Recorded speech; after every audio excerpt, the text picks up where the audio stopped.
আজ আমি নিয়ে এসেছি আপনাদের জন্য চিড়ের পোলাও রেসিপি। প্রথমে আমি এখানে 1.5 কাপ মতো চিড়ে ভালোভাবে পরিষ্কার করে ধুয়ে জল ঝরিয়ে নিয়েছি।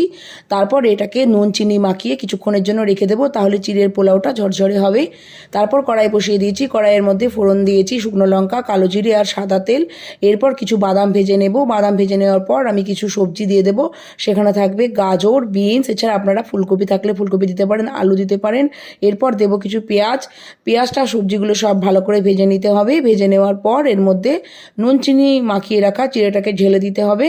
তারপর গ্যাসের ফ্লেমটাকে কমিয়ে দিয়ে সামান্য হলুদ দিয়ে ভালো করে নাড়াচাড়া করে চিনেবাদামটা যেটা ভেজে রেখেছিলাম সেটাকে ছড়িয়ে দিয়ে তারপর ওপর থেকে কিছু কারি পাতা ভেজে ছড়িয়ে দিয়ে লেবুর রস ওপর থেকে দিয়ে দিয়ে তৈরি হয়ে যাবে গরম গরম চিড়ের পোলাও। ভালো লেগে থাকলে অবশ্যই শেয়ার করতে ভুলবেন না।